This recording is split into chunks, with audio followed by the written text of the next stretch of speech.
attend to it. All right, my name is Byron Brown. I'm the MC for today, or what we traditionally call Masters of Ceremony. And I'm very happy to be part of this exciting program looking at artificial intelligence and academic research. Before you is a program, just to give an idea of what is going to happen. We have a welcome remark, which is set out. The DVC will come to do that in a minute.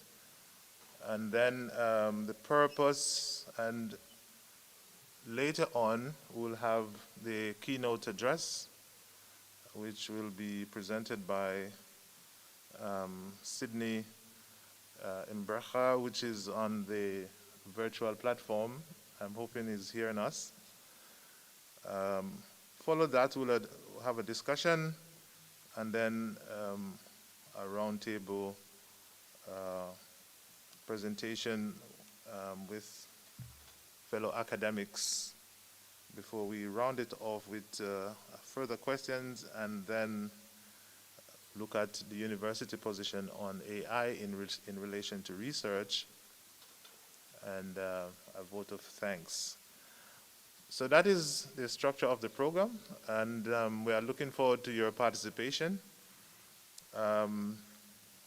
The initial confirmation of attendees, we had 150 confirmation, and the first invitation was set out for an earlier start than this.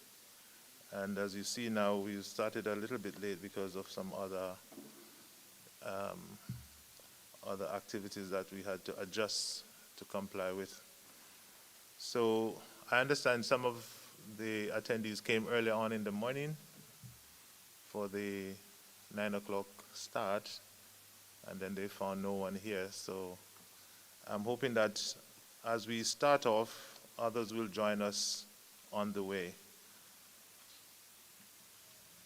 Okay, so with that, let me then officially invite the Deputy Vice Chancellor, Professor Kunene, to come and do the welcome remark.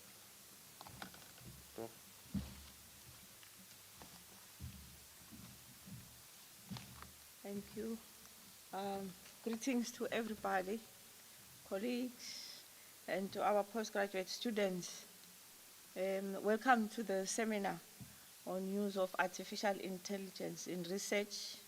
It is wonderful to see you all here, though I'm a bit disappointed. It's a pity that we had to change time from 9 to 11. Maybe that's why we are having a few students. I wish there were more. Maybe they will come. Anyway, a special welcome to our guest speaker, Mr. Engelbeck. They're online. Thank you for your time. And we look forward to your important talk, which is the integral part of the theme of this seminar. And thank you to all the colleagues who will be taking part as well in this program. The Research Office has made it a custom to organize workshops that are necessary to provide research skills to our postgraduate students, from proposal writing to writing up of their dissertations as well as theses. And this has been found to be very effective in improving research productivity in an institution, but more importantly, it gives you, our students, not only the skills to complete your research studies, but also to have good graduate attributes that you will need even when you have completed your studies. So it is therefore very important that these workshops and seminars are attended. Today's seminar is more about research integrity linked to the use of artificial intelligence, or AI, in research. We all now have seen that artificial intelligence can increase the efficiency of research. For example, or for instance, it has helped to improve disease diagnostics and also in the development of new treatment. Just those are some of the things that have been accelerated by the use of AI tools in research. But the use of AI comes with a responsibility for the researchers to understand about the ethical elements of using this research, using AI as a research tool. For instance, the ChatGPT, which emerged in 2022, has produced acceptable essays and even assignments, which I'm sure a lot of people are using it. I know some colleagues, friends who are using it in their business. But what can it mean for academic integrity? That is why we are here today, to understand how we can still pursue ethical research in the midst of using these AI tools. In one of the communications circulated to the university community from the research office, we highlighted, for instance, that authors who use the AI tools in writing of a manuscript or collecting and analysis of data must be transparent in disclosing how AI and also which AI tools they have used.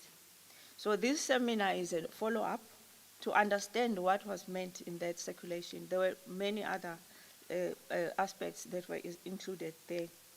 Today's discussion is more about learning what may be ethical and not ethical in the use of AI tools. But why is it important to know that?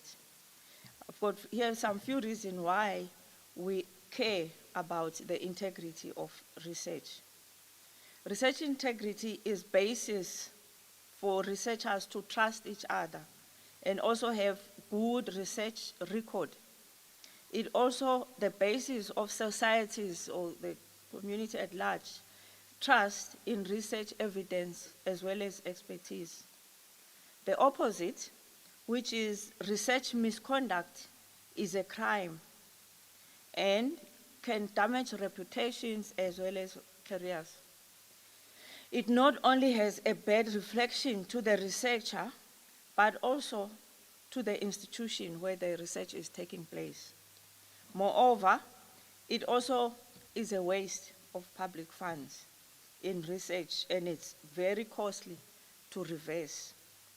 Hence, there are laws on how unethical research conduct should not take place, and if it does happen, how the researchers can even be brought to book.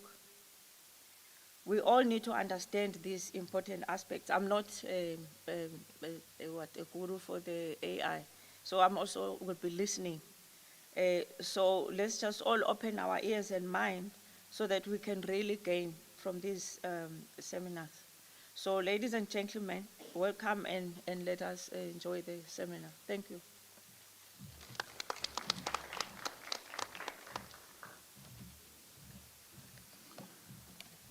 Thank you, Prof. Kunene, for the warm welcome.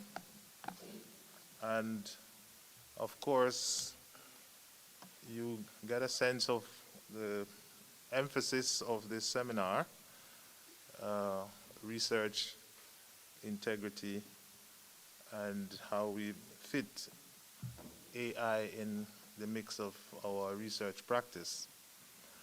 So thank you again, Prof, for the welcome. Let me see hands of those of us who are postgraduate students in our midst. I know the audience is a bit mixed. We have academics and we have postgraduate students. Just be proud of your status, postgraduates. Raise those hands way up there so that we see them. Give yourself a round of applause. You're most welcome. Feel free. There's going to be a time when you're going to be given the opportunity to ask questions. So relax and try to be as comfortable as possible so that you can participate freely. Let's move on with the program. It is my time to sort of say something about the purpose. And so let me begin by saying I joined the Deputy Vice Chancellor in welcoming you to this seminar to discuss and also to debate the use, or should I say non-use, of AI in academic research. I know on your program the word academic is missing.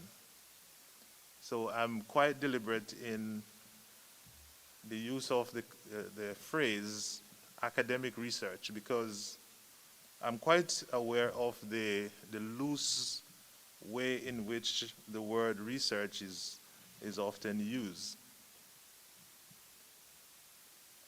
As postgraduate students and even undergraduates, we see someone going onto Google or going to the library to check the meaning of a word. We often say we are going to do research. I'm going to Google to research on something. But that's not the sort of research or the sort of way in which we are using the concept today. The focus today is on academic research, or what we call scientific research, which, for the sake of clarity, is the scientific investigation and study of natural and cosmic materials or phenomenon and sources in order to reduce uncertainty, to establish facts and arguments, to develop innovation, and to reach new conclusion. That is the sort of a research that we are debating AI in relation to in this seminar. Academic research generates and organizes knowledge, and it stimulates innovation. Us as academics, and you postgraduate students as emerging academics, embark on a career in scientific research in an attempt to understand something better, with the hope that things will change for the good. That's the main focus of scientific research. Artificial intelligence has revolutionized many industries, including content creation. AI content generators are becoming increasingly popular, especially in the academic world.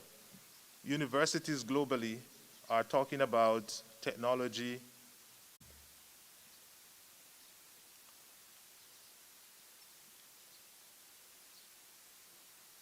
not just for, remember, if you see the program, my job is to say the purpose, right? The purpose is twofold. One, to discuss the potential consequences of using AI content generators in academic research. What are those potential consequences? And I think when we listen to our keynote speaker later, he will put that out to us very clearly. And number two, to discuss and even to suggest measures to maintain academic honesty in light of artificial intelligence. We may also extend ourselves to discuss possible good uses of AI tools in higher education, depending on the amount of time and the twists that our panel discussion will take later. However, it seems the risk of using AI tools in academic research far outweigh the rewards. But that position should be an area that we explore in our discussion today. One immediate question should be, is it true that the risk outweigh the reward? What are those risks anyway? I know the DVC mentioned a couple of them. Plagiarism. Is it possible that AI itself is plagiarizing? I open it for discussion. See, my panelists, they are already, but what do you think about that? AI, the artificial intelligence, that is why in the conference in the Caribbean, they were saying that that thing is unintelligent because it is also plagiarizing, possibly plagiarizing. But it's a point that we should discuss. Is it possible that it is plagiarizing? What is it saying to us about accountability? AI tool, they hide sources. And when you hide sources in research, it eliminates transparency. We have what is called audit trail. When you do research, you must leave an audit trail. When you're not citing the sources, then you are creating problems in relation to audit trail, and so accountability diminished. But I think the most important one for me as a concern in terms of whether it's a risk or not is around lack of critical thinking in relation to students or the users. Failing to develop critical thinking or analytical skills or creativity or originality is defeating the ends of research, because research is supposed to lead to something original. And so if you are not applying yourself in such a way that would allow you to be creative and be original, what are you saying about your own competence? So those are some of the things that we are going to debate. Is artificial intelligence diminishing our ability to be creative and original? I think those are important questions for you to think about and for our panelists to discuss. The University of Zululand has taken a position, as the Vice DVC mentioned, on the use of AI content-generated tools in academic research. Our position is that the use of AI tool in research is wrong and that it constitutes a misconduct. The university has issued a statement in this regard recently, but maybe we might need to make some adjustment depending on how we finalize our discussion today. The position that we take, however, is consistent with that of many other universities globally. And you only need to look at the debate in Australia on the use of AI and how the universities have come together as a block, as a group, and taken a position about that. We have similar position taken in the country about AI. So with these few words, let me thank you very much, and I look forward to the discussion later today. Just keep in mind what I mentioned as the purpose of this seminar, being to discuss the potential consequences of using AI content generators in academic research, and also to discuss and to suggest measures to maintain academic honesty in light of artificial intelligence tools. So thank you very much, and I hope that makes for good clarity as to why we are here. I'm then going to carry on with the program.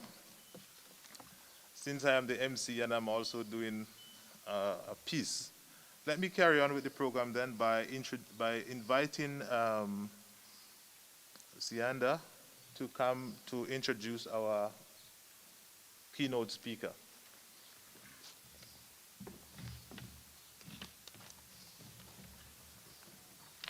Can we give our director a round of applause, please?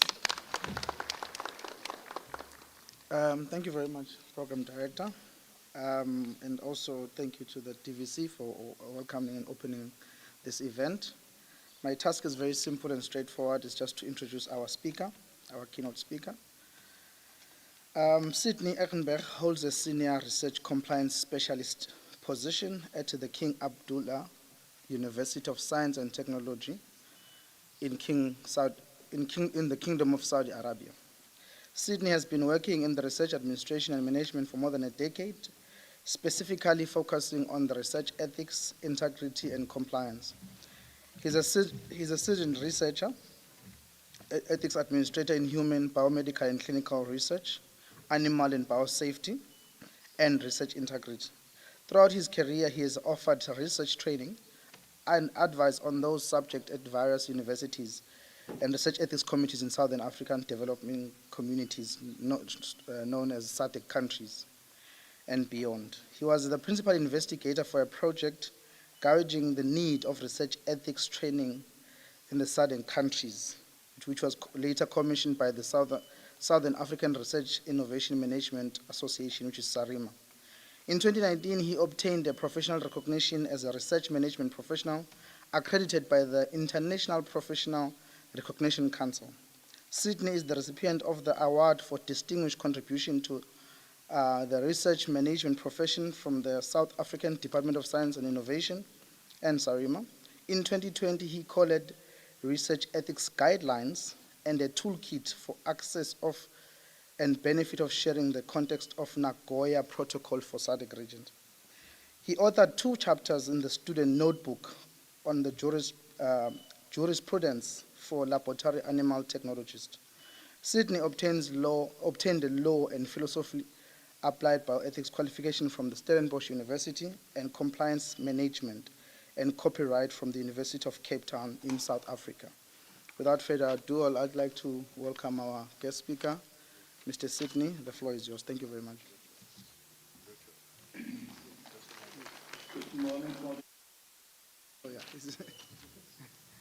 I forgot to mention that he's presenting virtual.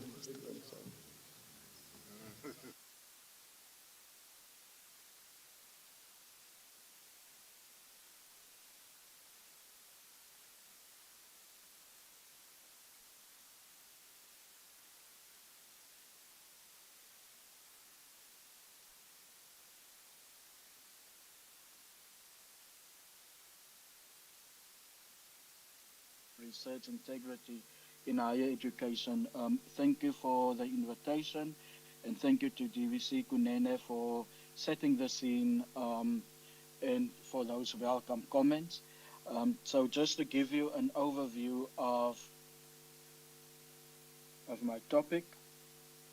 So I will firstly talk about the development of artificial intelligence from a basic concept, and then share with you some uses of AI in the context of research or academia, then set the context, which is mainly focused on authorship, research integrity, and the potential consequences, commonly known as research misconduct, focusing on how to promote research integrity at your institution and higher education by and large.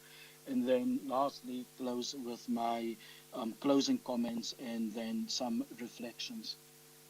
So talking about introduction in a digital age, as we know, the computer has been with us in the internet for more than 20 years. And back in the day, people would talk about the computer and the internet as some sort of an escape. And when we think of it today, it's the opposite. It's more where we want to go into the world to escape from the internet, our cell phones, and computers. To give you an overview of AI in the context of scholarly work, between the 1950s and the 1960s, the whole development of machine translation occurred. In the 1980s, EndNote, for those of you that's familiar with EndNote, as a tool to do reference work software system that was developed in the late 1980s. In the early 1990s, we then had the NLPs, which was the natural language processing tool or software in particular for published articles. And then in the 20s, we have had the LLMs and the machine learning algorithms. And then nowadays, since November last year, we're talking about Chat GPT. So artificial intelligence come with a lot of um, views. There are people that have their own views, their personal views.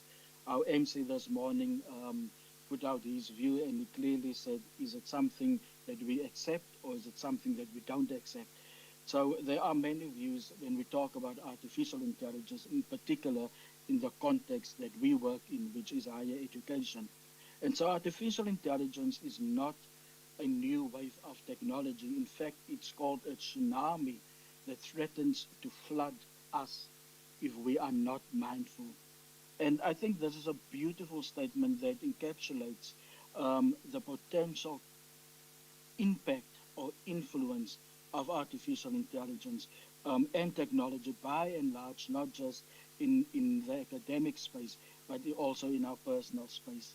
And so in September last year, when Bill Gates was asked to compare AI and ChatGPT to some of the earlier big developments in technology, he mentioned and compared ChatGPT and AI to things like the internet, the mobile phone, personal computers, which highlights the importance of this technological development that is busy evolving as we speak. When we think of AI, there's another view that says the more AI, artificial intelligence, enter our lives, the more essential ethics and philosophy become. And that's an important point. I mean, in the context of research integrity, we cannot divorce ethics and philosophy because that underpins research integrity. And so the important question is who is willing to take responsibility for the decisions of LLM, artificial intelligence, and ChatGPT and the like. Which then comes to the important question why we're having this webinar today is who should take responsibility for research integrity? So this is not a one-man show. There are a lot of stakeholders involved that are responsible for research integrity, whether it is at institutional level or in governmental level. There are a host of people involved, and it starts with us. It starts with us as the institution to foster a culture of research integrity, to ensure that there are policies, education that occurs, mentoring that's happening, researchers in the way they publish their findings, funding agencies, not just to make funding available, but to ensure that there are quality research that occurs. The same applies to journal and the peer review system and the government agencies as well. And importantly, whistleblowers. Whistleblowers because most institutions nowadays have what we call an ethics hotspot, an ethics hotline, and a lot of people are observing research as it unfolds, as it occurs, and hence the importance of research integrity because there are people that are blowing the whistle. So that takes me then to the second part of my talk, which focuses on the use of AI in the context of academia. And there are a lot of uses for AI in academia, and I've highlighted some of them there. For example, there are academics that use it or considers the use of AI when they mark students' papers. There are people that can use AI or ChatGPT as an example of an AI tool for doing homework. And importantly, a study that shows AI can actually produce good quality journals or papers for journals. Who would have thought that we would seen this picture of now King Charles dressed like former prince? There's a master student developing a software tool, an AI tool to learn how to play piano.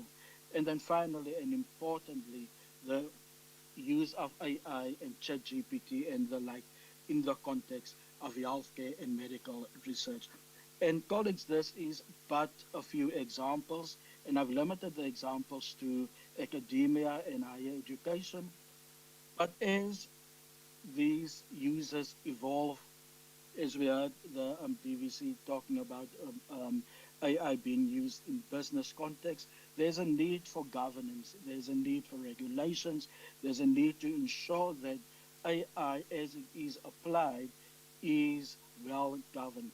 And so, on our local context and our continent, Ghana is one of the first countries that came out that speaks about the importance of governance in terms of AI tools. We have seen Japan earlier this year. We had the G7, and Japan put it on the table that we need AI regulations. The UK, that was the first continent that highlighted the importance of governance of AI, and they have then commissioned an EU AI Act. And then finally, we had the US having a meeting talking about how to navigate the way and how do we facilitate and regulate the use of AI. Just in certain contexts, it's been taken to more extreme, where ChatGPT, as an example of an AI tool, was completely banned by Italy for obvious reasons, obviously, in terms of privacy concerns. And for that reason, since it was launched in November last year, Italy formally came out to say that they completely banned the use of AI. So our context then, as I've indicated and alluded to earlier, our context is to talk about the use of AI tools in the context of academic research. And so earlier this year, in Feb this year, COPE, which I know is a political party in South Africa, but in this context we talk about COPE, which is the Committee on Publication Ethics, published a set of guidelines. In fact, they had a position statement where they um, clearly said that AI tools cannot be listed as an author of a paper. So, in terms of the COPE guidelines, it is an international benchmark in the UK and globally that sets the minimum standards for publication ethics. And so, subsequent to this public position statement, a lot of institutions and journals and publishing houses followed suit and published their own set of guidelines. And I will later on look at some of those guidelines. So when we think of academic integrity, it's funny that both is AI, academic integrity, and artificial intelligence. Um, what is being suggested in terms of best practices is obviously to have AI tools where it can be picked up. That there are some deterrents for students to use AI, and I will later on show some tools that are available, and then for detection tools to be available in terms of academic judgment. And importantly, and the basic thing that we can do as institutions is to have impactful policies either against the use of AI generated text or to support the use of AI generated text.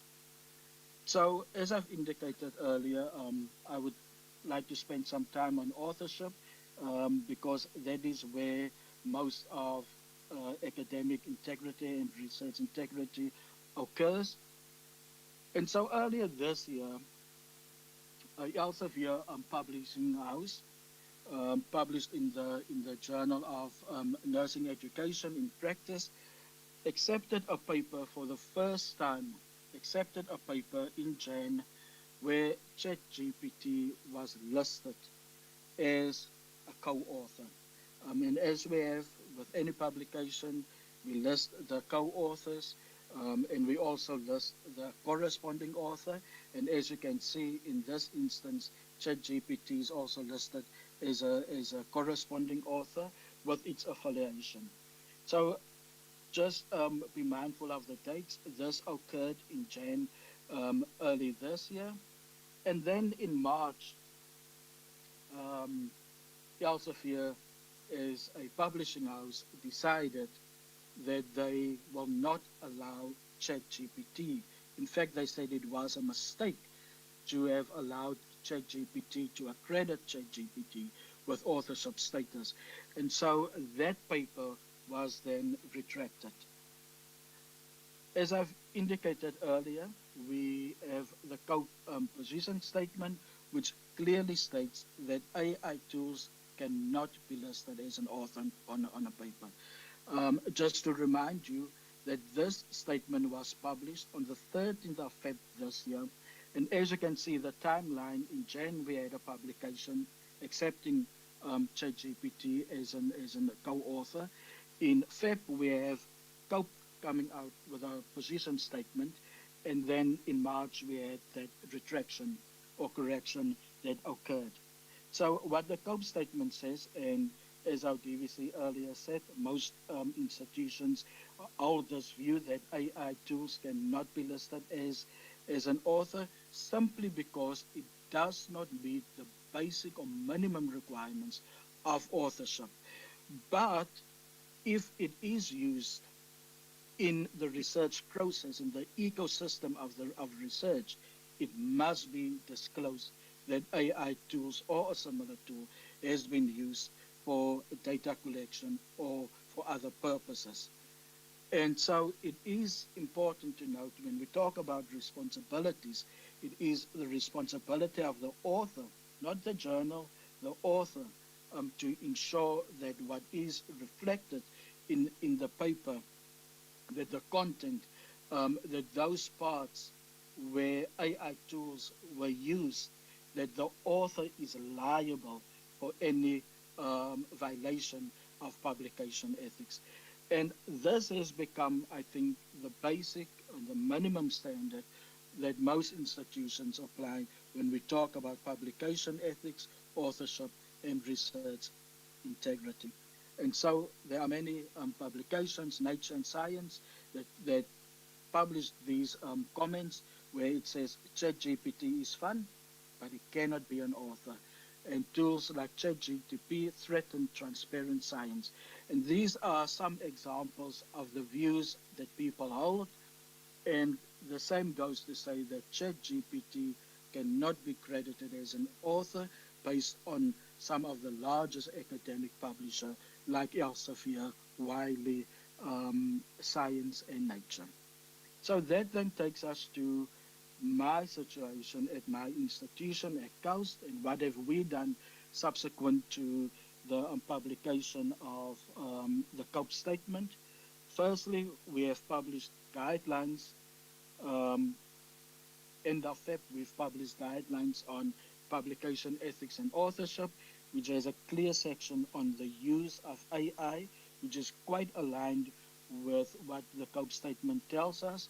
And then, secondly, we've published a joint statement between what we call the Vice President for Research and our Provost that clearly spells out the co-position or the COUS position, again, which is aligned with the COPE statement.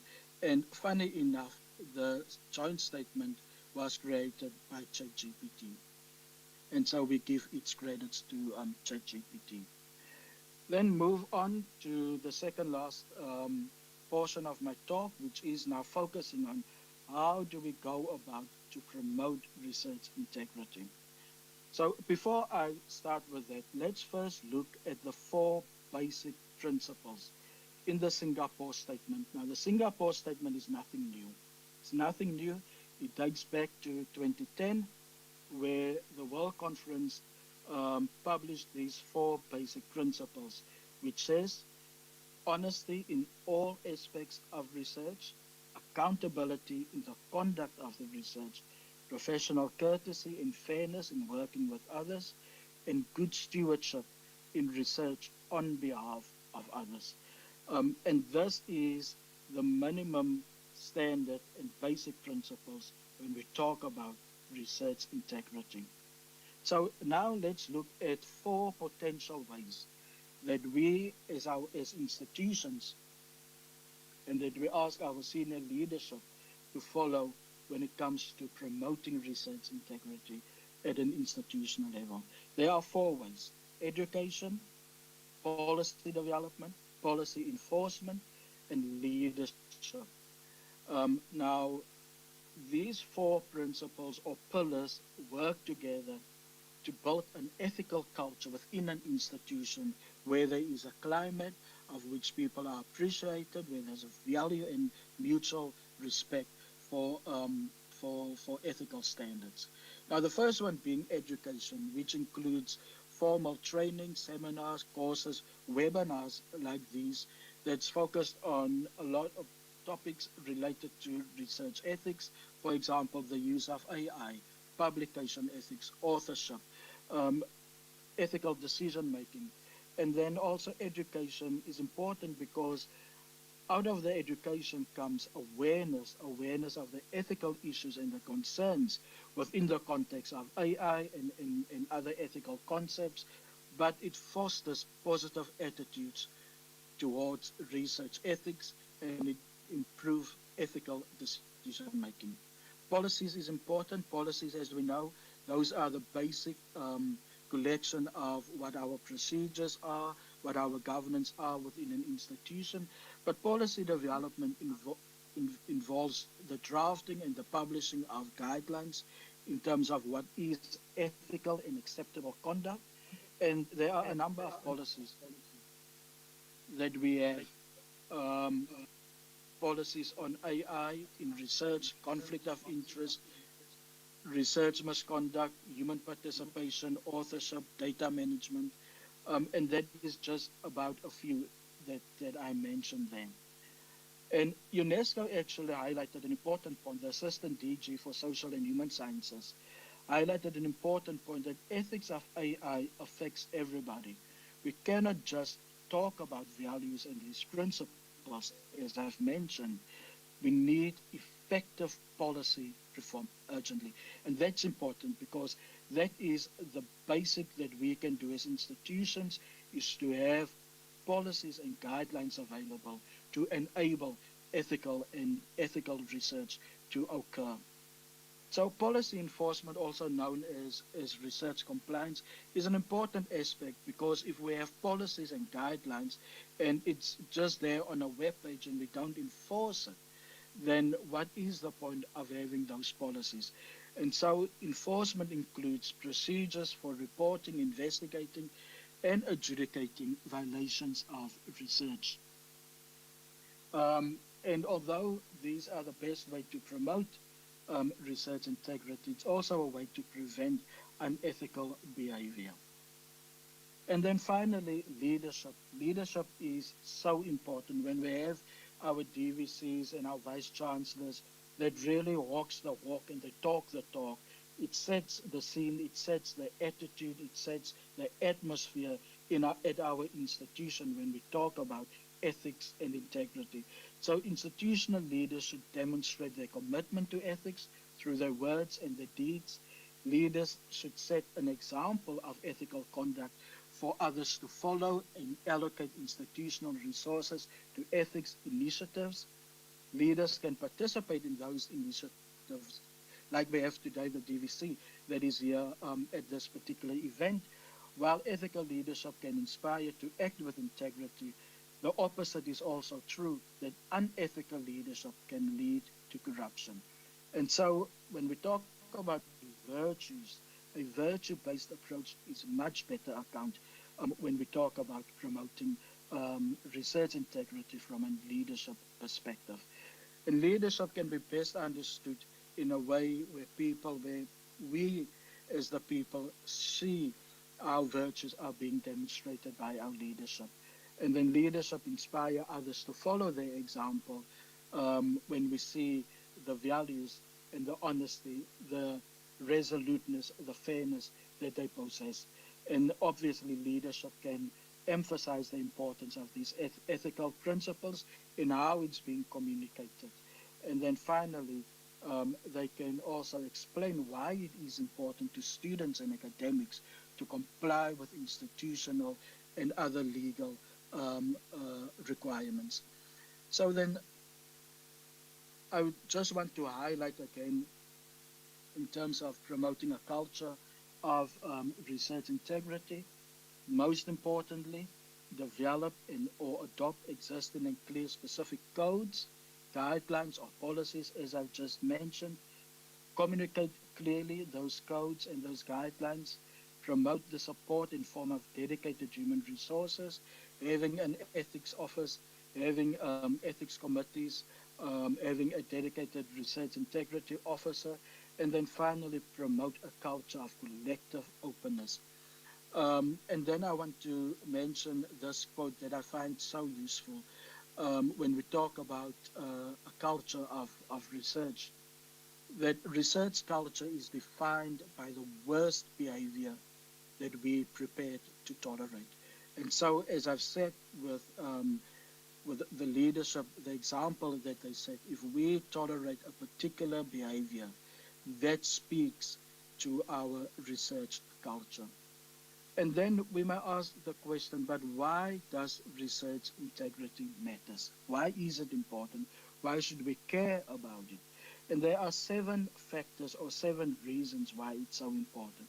Firstly, it safeguards the foundation of science and scholarship.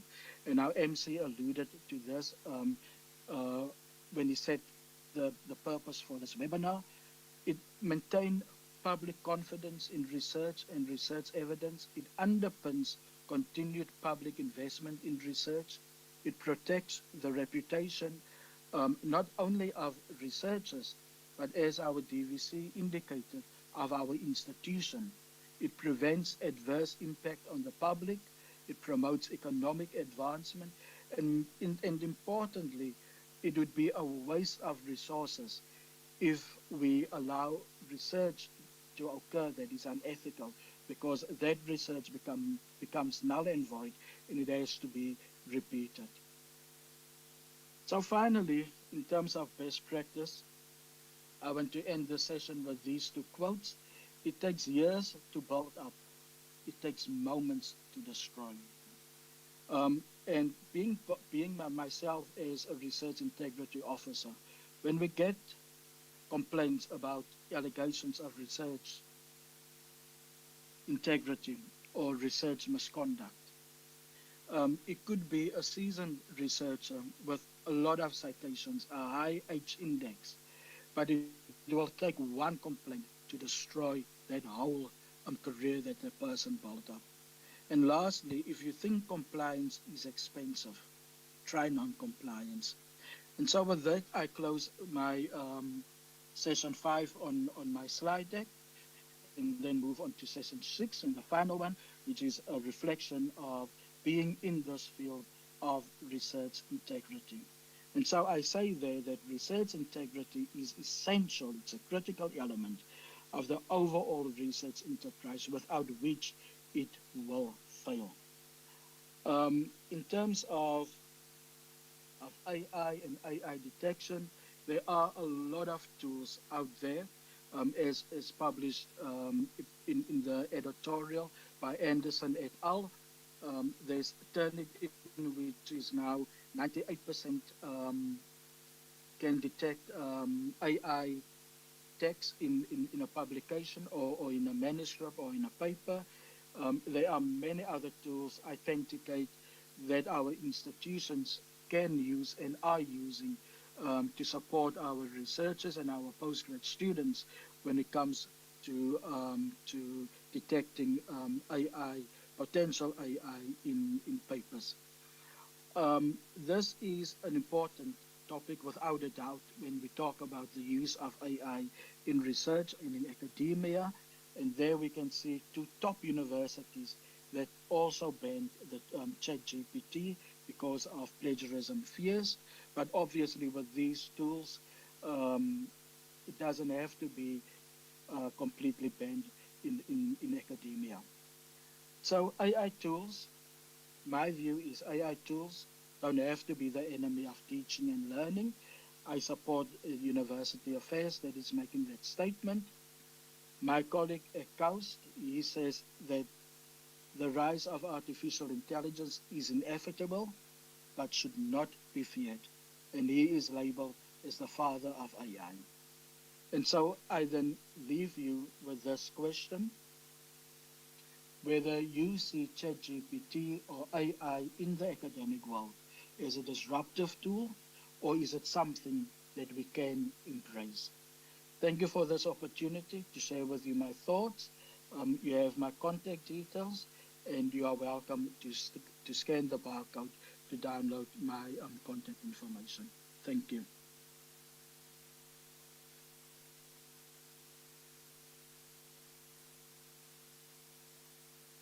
Thank you very much.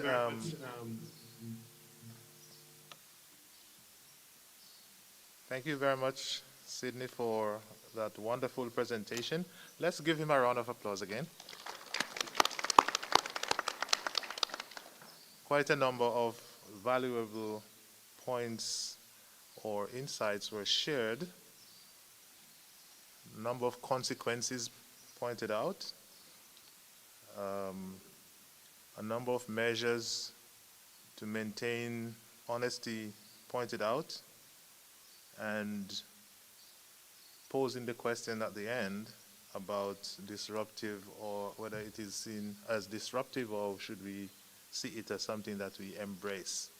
Clearly, we are going to open the floor at this point for some questions. So if you could just hang on there a bit more for us, Sydney. Do we have a roving microphone for questions?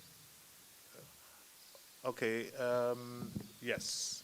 So let me turn over to you now, audience. Any questions that you would like to pose to Sydney?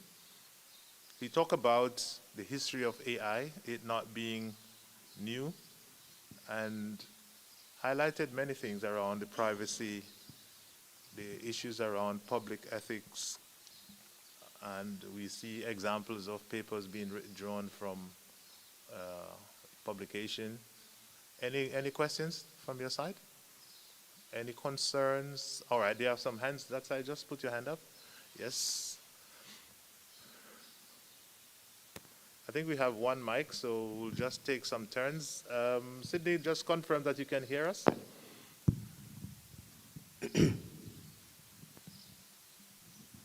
Greetings, everyone. I also have a question here about what Mr. Sidney mentioned, that there was someone who authored ChatGPT as a co-author of an article. I want to know that, is it possible for AI to actually threaten someone to doing that?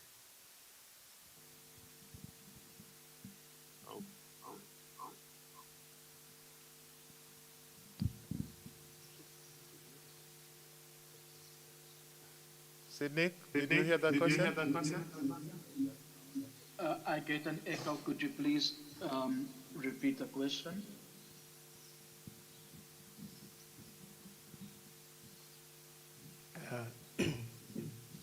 You mentioned something about when someone mentioned AI in their article as a co-author. Is it possible for AI to threaten someone to doing that?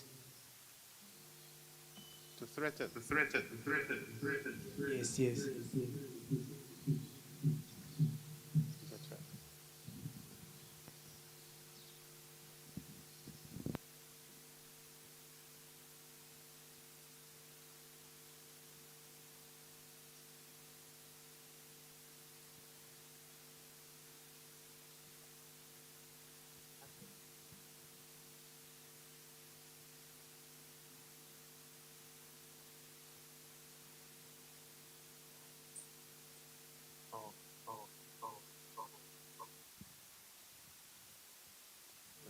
Sydney, can you hear us?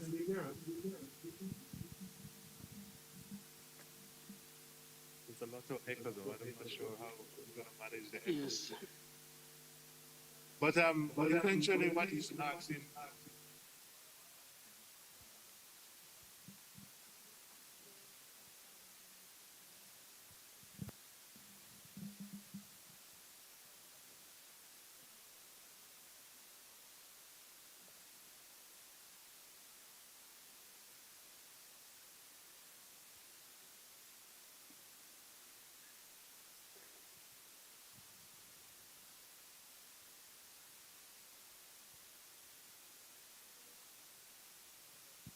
stage if you're asking the question.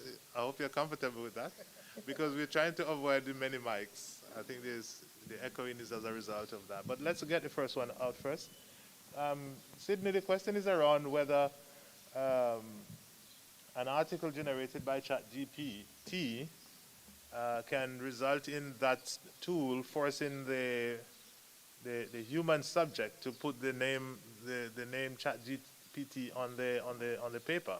Is there a way? Is that something that is possible?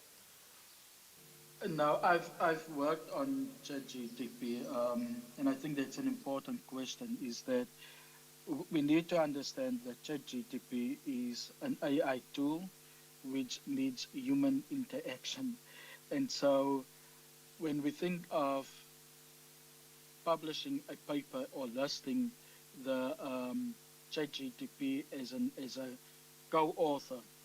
Firstly, we have seen that in terms of the guidelines, it is not accepted. So it cannot force a person to do anything.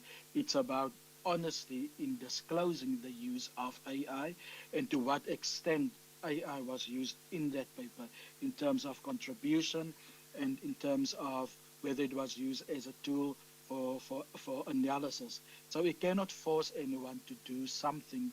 It is about how we present the paper and how honest we are in terms of stating the contribution by an AI tool. Thank you very Thank you much. very much. Any other questions? I hope you've been answered in that way. Okay, great. And of course, as you heard Sydney mention, there are a lot of tools now to detect the use of these artificial intelligence text generating software. So we just have to keep that in mind, that it can be detected. Already you know about Turnitin, but there are others, as he has shown on his presentation, that are now able to detect artificial intelligence software use. Any other question? Yes, come forward. Please come forward, all of you with questions. Just come up here. Come and join me. Come. Because unless you're going to say it and then I say it. Okay, go ahead.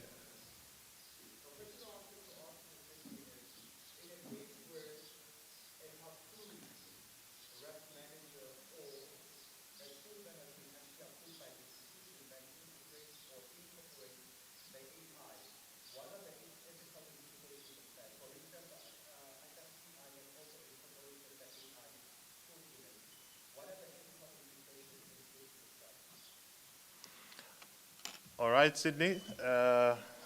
It's about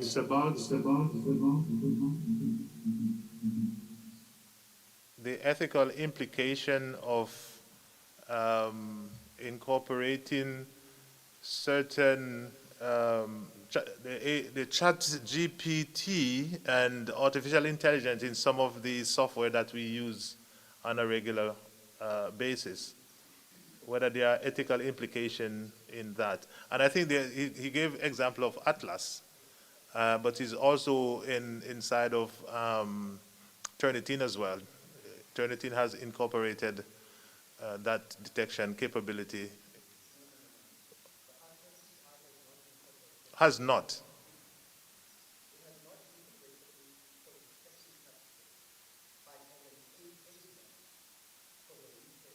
Hmm. Okay. So I hope you heard that very well, Sydney, that some software have actually tried to benefit from the technology, the AI technology, by using it to enhance their capabilities so that researchers can benefit. And he's asking about the ethical side of such practice. Of course, this is maybe one example of where they are trying to put out to the world that AI has a positive side to it. Maybe you want to comment on that a bit?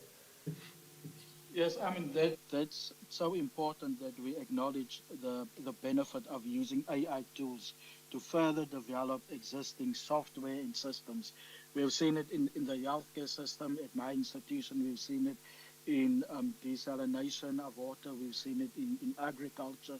So it has far-reaching implications, but also of a lot of benefits when we use it to further develop existing tools, technology, and systems that enable things to happen faster. I mean, we have the Google computer, the quantum computer that can now in 6 minutes do 46,000 years of work in 6 seconds. So there's nothing ethical, nothing unethical about using AI to further develop our existing tools, but when we use it in the context of research, the key aspect is always to, for transparency, to mention that it's been used for the system to be developed or for the analysis phase of the particular study.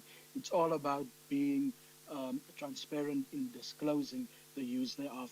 Because in this particular example, it's not used to generate text, it's used to further develop an existing tool, an existing software that enables, for example, a much quicker turnaround of a particular existing tool. It's the enhancement of the functioning of the tool. No, thank you very much.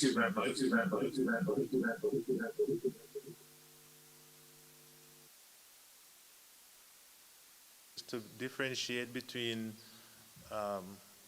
existing tool enhancement and an actual scientific research practice, and how we able to cite or acknowledge where such is done in terms of the scientific research itself. Any further question? Any more question? Come on. Okay, Prof. Thanks, Sydney, for a scintillating talk. My question is, you mentioned Italy has banned AI usage in research. What I want to know is, do you know of other universities that have embraced AI technology in research, and what guidelines have they included? So just give us a brief idea about that. Thanks.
AI tools or ChatGPT.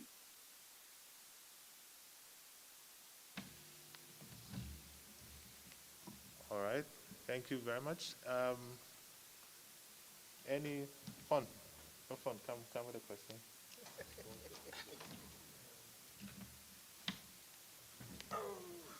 Okay. Oops. Okay, thank you for the wonderful presentation. I'm just following up on the interesting student question asked by the student, where he was saying what would really prompt an author to insist on making ChatGPT a co-author of a paper. What would really force them? Because with all these there, and you'd have someone being very adamant and even fighting to make sure that ChatGPT. What is your take on that? Thank you. For that question. So in order to be an author or co-author on a paper, all journals have their own set of of requirements that they spell out in terms of their definition of what constitutes authorship. Now we know that authorship is constituted by intellectual, scholarly contribution to a paper.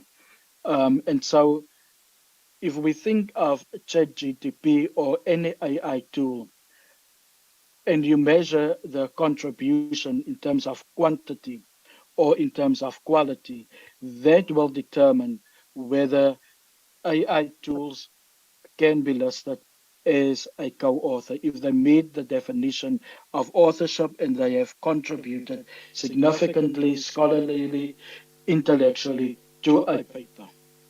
That sets the requirement for authorship. All right. Thank you very much. One last round of questions, if there are any. Any more questions? Thoughts, comments? Yes.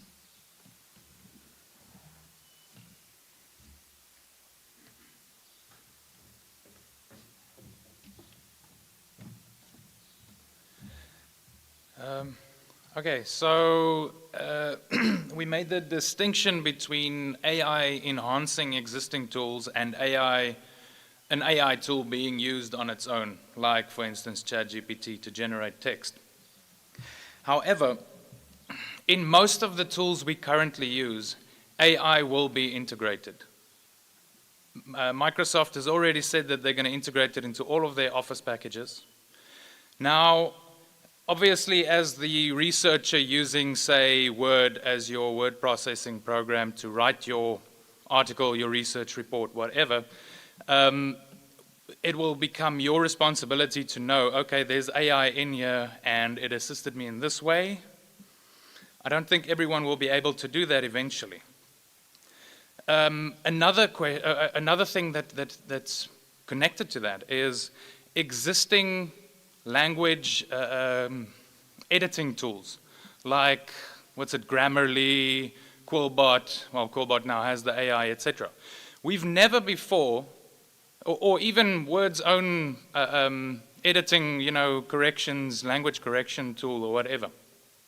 We've never before had to disclose in our research, I used Grammarly for my editing or whatever, anything like that.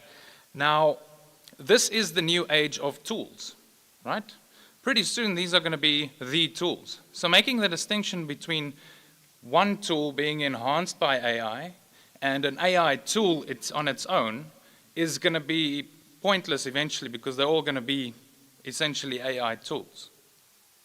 Now, these AI tools are a little unintelligent, as has been mentioned before. They need the input from a person. You can't just tell it, oh, write me a research paper on this, and then expect something perfect. You're not going to get something perfect. In fact, if a student gives you an essay like that, you as the professional, the academic in that field, will know enough to see both the hallucinations created by the AI, because there will be a lot, and also the quality of writing won't be on academic standard, especially, it won't be on article publishing level. The moment you can use an AI tool, even if most of it is written by the AI tool, but you've trained it and had the conversation with it for long enough that it incorporates the research, and then you'll still have to manually put in the referencing and everything to show your research, and have it accurate and novel and everything, precisely on publishing level. Maybe one of the AI tools like Turnitin or whatever might be able to detect it, and then someone will say you're unethical. However, you've put in probably the same amount of work into the research that you would have done otherwise. It's just the writing that was, eased a little, and you've used it as a writing tool or whatever. So I'm wondering about this sort of an ambiguity, getting to the question, sorry. There's sort of an ambiguity here when we're saying we expect people to be ethical, to use it ethically, and then in the same sentence we say we need to use these AI detection tools, right? maybe we need to rethink our definition of what we think is plagiarism, right? Because if you look at any article, in any research field, you have the basic thing in your introduction in a very specific field. Oh, this person said this, blah, blah, blah. And that is one of the sources, the core sources, that you will get it in every article right at the beginning when that topic is introduced. How many ways are there to rewrite that part, to paraphrase it from that source? But that source has to be there, right? Okay? So whether you use someone else's, or, whether you come up with your own, expect the student to come up with their own, or the researcher to come up with their own, or have the AI just give you one, it's not going to be any more or less original than it would have been anyway. You've read that sentence in a million different ways already, right? So that's just to complicate it a little bit on this ethic thing. I understand we have to say, I've used an AI tool, that sort of thing, but I think we need to be less focused on the detection tools and more focused on getting the usage in there. Anyway, thanks.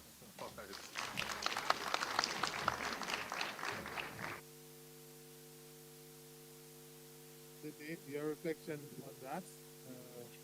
Thank you very much for your point of view. You want to respond, Sydney? Go ahead. Yes, can you hear me? Yes.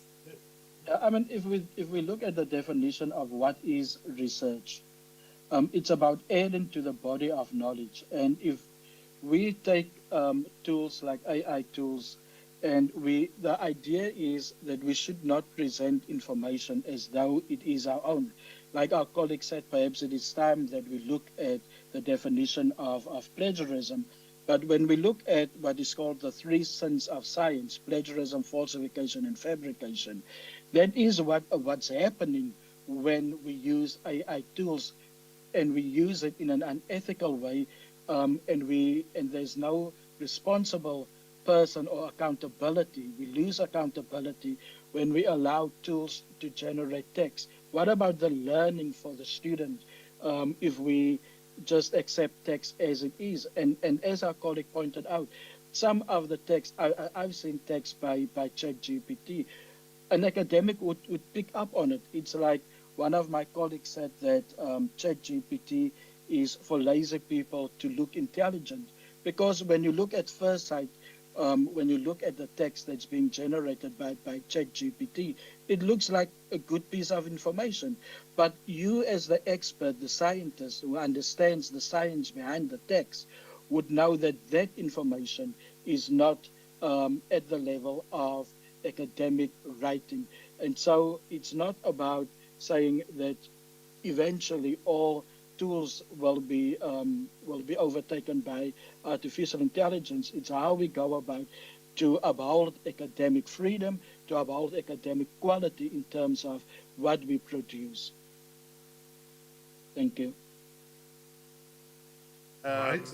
Thank you very much for that response. And I think it's going to be an ongoing debate in terms of solely relying on the tool or just a bit of common sense plus the tool that go into making the ultimate decision about whether we plagiarized or not. Another question for you, Sydney. Go ahead. Good afternoon. Before I proceed, I would like to acknowledge the presence of my mentor, Professor Kutame, and to acknowledge the whole House for giving me this opportunity. I want to draw our attention to this statement made by Professor Brown. Before he opened this seminar, he asked us to know the difference between research and fact-finding. Sometimes what students don't understand is this. When we talk of research, we have scientific steps that we do follow. These scientific steps, we identify the problem, we define the statement, we make prediction, we go collect data, we analyze, then we draw conclusion. So now, I want to ask our postgraduate students, if you ask artificial intelligence, chat GPT, to give you a paper on artificial intelligence, and within 5 minutes, the paper is written. The question is, did you identify the problem by yourself? Did you actually define the problem? I'm taking you through the 6 steps. Did you make prediction, hypothesis? Did you collect data? Did you analyze? And what conclusion are you drawing? Do you call yourself a researcher? This is what we need to know. There is a difference between research and fact finding. The artificial intelligence is helping us to get our facts, but how to make good use of the fact is now our challenge. We gather the fact, put it into process, and then we make what? Research out of it. This is what I want to ask all of us to know. There is something that happened in my country. There is this policy that they say before you go to the classroom, you will write lesson notes by hand. So now teachers are saying, no, we want to use the computer to do the typing and then give it to the head of the principal to check and allow me to go and teach. Fine. So there was this debate, and I asked a question. There is an essence in which they say we should use what? Our hand to write the lesson notes.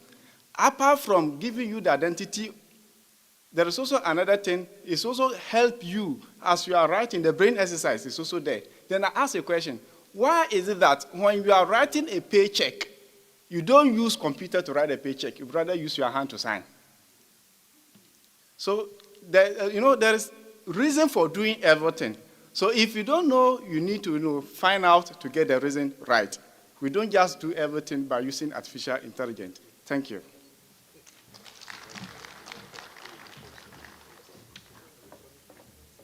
Thank you very much for that point. And I think it's a very good note on which to wrap up this session.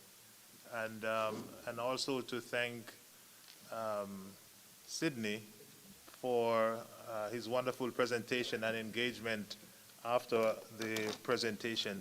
So, Sydney, you are most welcome to stay with us. We are going to go to a panel discussion phase where we will take some of the ideas and other ideas and debate them a bit further.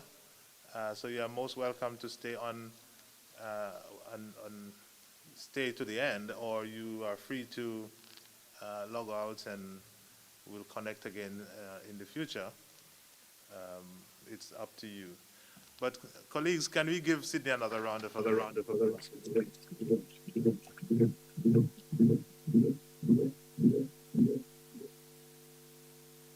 So at this point, ladies and gentlemen, I'm going to switch gear and give some focus to our panelists. May I invite them to come? They have been sitting here as audience like the rest of us, but now they are going to take front stage. Could you just move a little bit closer to the edge in a sort of a horseshoe or whatever formation you want to take there? And still facing that side, of course.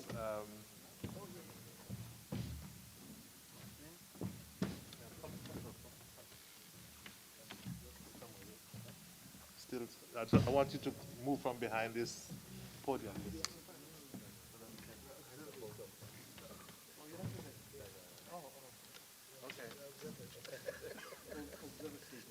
Observers. Okay, I thought you were part of the whole thing. Okay. All right, colleagues, moving on. At this point, if you look at the program, you would notice that we have 3 panelists. Professor Kutami, who is our research professor in the Faculty of Education. Can we give him a round of applause? We have Professor Naidu, who is the acting deputy dean in the Faculty of Humanities and Social Science. And just a bit of a correction on your program. Oh yes, the right program is here. we have Professor Fon. Now he has no title, he's just a professor in the Faculty of Science, Agriculture, and Engineering. Thank you, colleagues, for agreeing to be part of this panel discussion. How we are going to do it is that they're going to take turns to come and say 5 minutes of a position on the topic. Prof. Fon, I don't know which one is your topic, but let's start with Prof. Kutami, and then we'll go to Prof. Naidu, and then Prof. Fon, in that order, just the way it appears on the page. All right, and let's hear their position statement, and then we'll have a bit of a discussion. I'll be putting some questions, and you're also free to put some questions as well. Go ahead.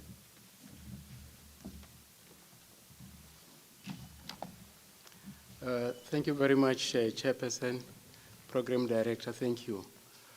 Well, I'm speaking on the AI use in research by postgraduate students. And immediately I was given this topic, I thought about the time when I started doing research some 29 years ago, when I looked at how I struggled to conduct research, and I see what it is that you have before you these days, then I just said, wow, if I were born during this age, what research am I going to have? Because, I did research when there was nothing that would assist you in any way. They were talking about issues of Grammarly, and some also talk about issues of where Quillbot, where, when you write your zoo English and you drop it in there, it will kind of assist you to sort of cleanse it, if I can use that term, so that it is, when you submit it to whoever, it is at least in a readable, situation. And I thought, well, if I did my research then, definitely, if these, gadgets were there then, probably my research would have been better than what it is today. In other words, I'm saying, as students, you have, advantages in the use of AI. I know most of the speakers, as they were talking, they were always making you aware of the ethical issues of the use of AI. And of course, it is upon you to say, well, this is what I need to do when I'm using it so that I remain ethically, accountable. And also to say, well, I'm conducting a research, and if I'm conducting a research, definitely like what one of the speakers said here, if I'm conducting research, it means I'm accountable. I'm going to do something that in the end, I would say, well, I own it because this is part of what I've done. So in other words, I would say, if I have to take a position on AI, that, AI is here to stay. AI is here to assist us. AI is here to enhance our research. Just 2 months ago, I attended a conference somewhere in Namibia, and we were talking, there was a talk about the use of AI. And there were some who were for, and others who were against it. But those who were for were saying, well, it is just there to enhance our research, because if I am conducting research and I go and write and be faithful and write and drop what I've written to Quillbot, drop what I've written to ChatGPT. By the way, ChatGPT, it's, about language. It will help you with your language,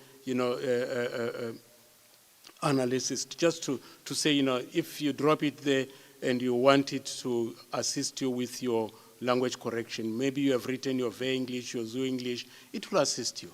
Now, others were saying, but you can't use ChatGPT because immediately you use it, then those machines, those AI machines will immediately detect that, well, here, there has been an influence of AI. So it is, something that, it's debatable. Just last week, I was attending a conference in London. One guy who was, presenting came with his a robot, and he was telling us that this robot is assisting him with, sensing, collecting data and stuff and so on. It's part of AI, and it was assisting him, and you could see that he spent a lot of money in it. He invested a lot of money in it, and he was telling us that he comes from a university where they are also saying, well, let's use it, but we have to be responsible. So I think, with the 5 minutes that I've been given, the use of AIs for you as researchers, use it responsibly, knowing that, of course, there are some sting publishers or predatory publishers who try and use those gadgets that will write for you and make it, highly impossible for any gadget to establish that it was not handwritten. So what I can say to you is be researchers, be responsible, use it, it's there to stay. That is my position. Thank you very much.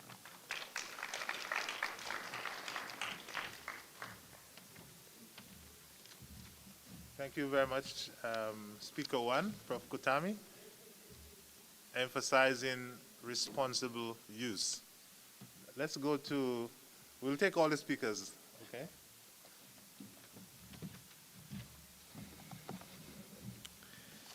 Well, good afternoon. Let me start off by asking the question. How many of you are using AI here? Please put your hand up. Thank you, thank you, thank you, thank you. Thank you for your honesty. After all, we are talking about ethics, right? Okay. Well, for those that were a bit reluctant to put your hand up, let me assure you that you are using AI whether you know it or you don't know it. AI, like our main speaker alluded, that AI is not a new phenomenon. It has been around for a long time. It's just that it has got its right type of, let's call it, environment for it to evolve in the way it is currently. And the AI of today is going to be very different tomorrow, whether you like it or not. AI, you can try to ban it and you can try to say we're not going to use it, but we've been using it for a very, very long time. So I like to position or take the position of, do we use AI responsibly or do we abuse AI for our benefit in misleading and taking people the wrong way around? Or do humanity as a whole take AI and use it to advance itself to another level? Within the context of higher education, we could argue that AI could be misleading, and we have heard many positions thus far. And perhaps you as the audience have also done some background work and found certain issues that starts to emerge when you come to talk about AI. But I want to say to you that AI should not be embraced with fear. It should be embraced with positive thinking. Allow AI to become a complementer rather than pushing it aside and saying, no, we don't use AI. In actual fact, you are. I'll give you a very simple illustration.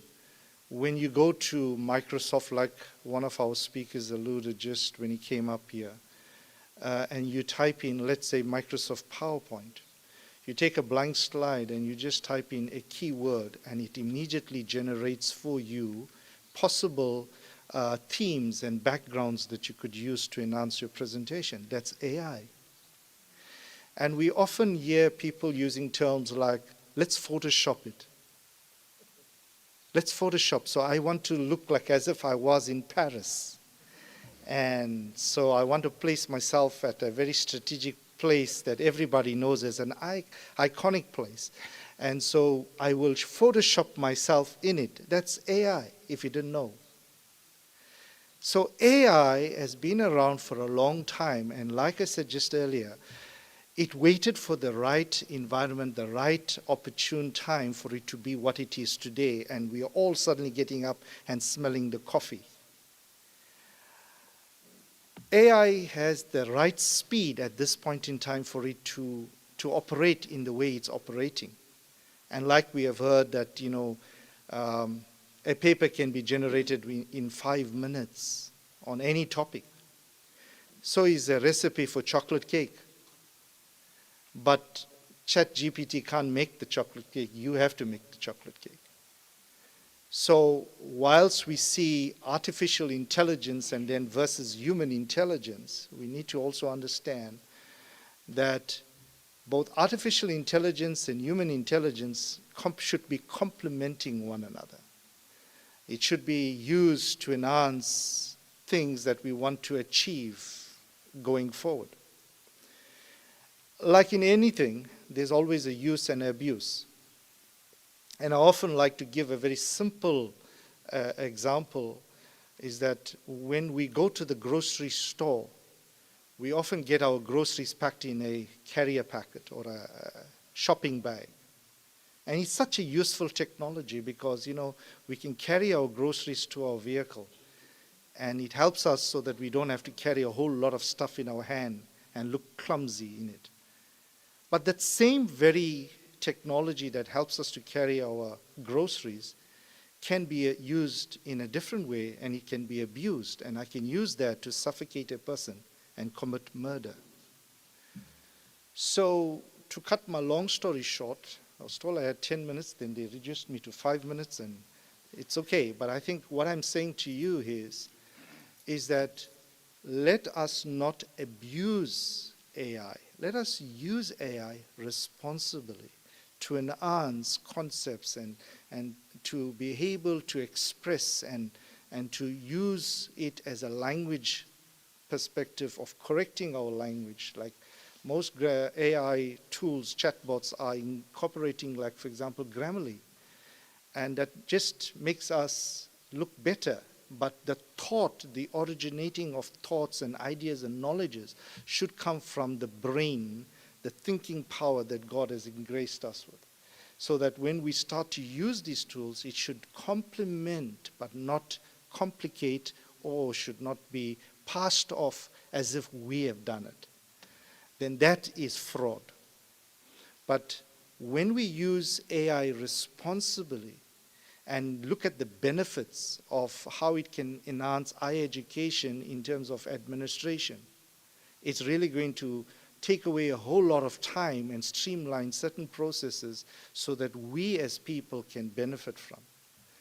Yes, there's a lot of cry out that AI is going to replace a lot of jobs, and perhaps even in higher education. It probably would write a better lesson plan than some of the academics do. But at the end of the day, the experience and the human touch and the interpersonal aspect of how the experience is shared to a student and vice versa in terms of using scaffolding as a theory for learning and building and constructing knowledge will still require the human intelligence to take humans to the next level. So I would like to end by saying, let us not abuse, let us use. Let us use AI as a complement and not to complicate and cause unnecessary harm. So I think that's being ethical. Thank you. All right. Thanks, Prof. Naidu, for your input, emphasizing the human intelligence over the machine intelligence, and to balance as you think about both. Let me pause there and invite the next speaker to put the position forward.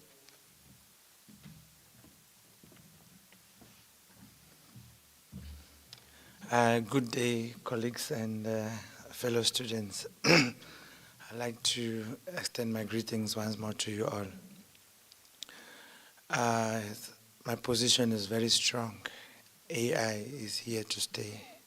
It's going nowhere. Very, very strong on that. And he just mentioned that we should use the two in complementing. If I were to use AI in a very simple terms, if I ask you to define it, it would be making machines to think like humans. So it means that those machines will never be better than us. They would only do what we've instructed them to do. We program them, they'll think the way we want them to think. They can go that further, but not better than us.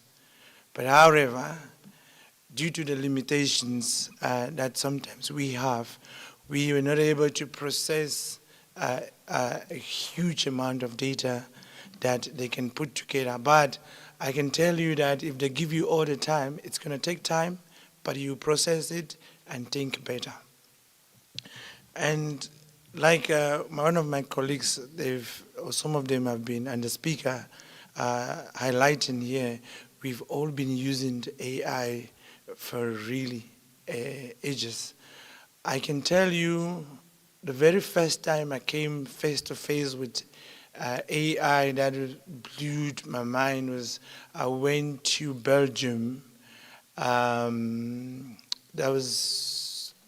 was in Belgium in 2015. And I'm an animal scientist. It was in an animal science conference where I had the opportunity to visit their farm. And then I managed to, they showed me one of their apple farms. And it blew my mind. They, in that farm, the fruits were harvested by machines. This guy just put a button and blah, blah, blah, and that, boom, it goes to the farm. And it selects ripe apples, scan through them, go through them, pick them, and so on. So you just sit in the warehouse and see this machine goes out there and bring a truckload of apples. And when we move to the next farm in the other farm, in the other section of the farm, there was this dairy farm, a huge dairy farm. There were over 400 animals. And those 400 animals were fed by 4 workers only that sit in the office. Everything about feeding and cleaning and all of that were all done by a machine that has been programmed, and this machine was able to sense things and go around. And early in the morning, the calves that came from that farm was all fed. When the animal climbs there, it weighs the animals, it gives information how much is needed, an artificial formula was created, and the volume also, it all calculates everything. It needed to know when. So AI is here to stay, trust me. And my colleague also said most people are crying that AI is taking jobs. I can tell you that AI has created more jobs than we can ever imagine. The only problem that we have is reskilling. Reskilling the old age to meet the market. There's a whole lot of jobs out there. One of the things that we did, people go online and sit in their rooms now and work. You don't even need an office. And you're paid huge sums of money. Think about it, go around as students and see there are students that are in Zululand, there are some in Joburg, they are working in America online.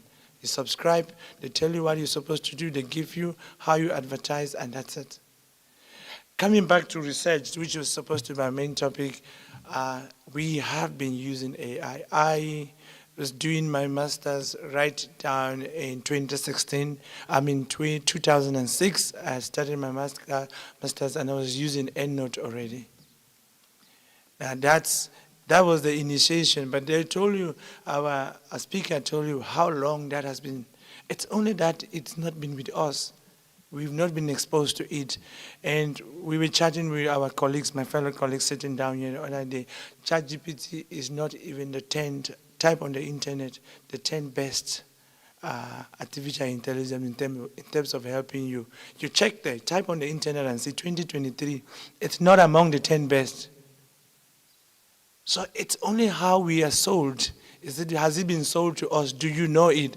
So people are making a lot of fuss now about ChatGPT, but I can tell you there are other ones that have been using and sending for publication. No one even knows it.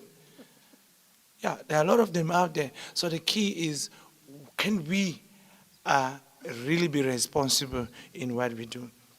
And yes, fellow students, people will tell you that don't use ChatGPT, but I really think that there's no way we can stay. I think it's something that I can say, there's no way, as a student here, if you don't know how to use it, you are missing out. Yes, you are missing out. Go and see your supervisor. If he doesn't know how to use it, tell him, say, come, let's go learn how to use it. Let's learn the other ones that are out there.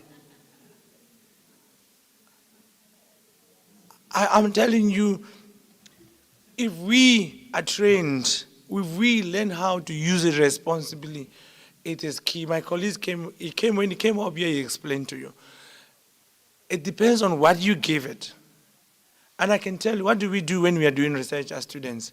They send you out there, they say, go and write about maybe the most recent research, or you want to write about the most recent information in terms of rumen fermentation or what animals have been eating.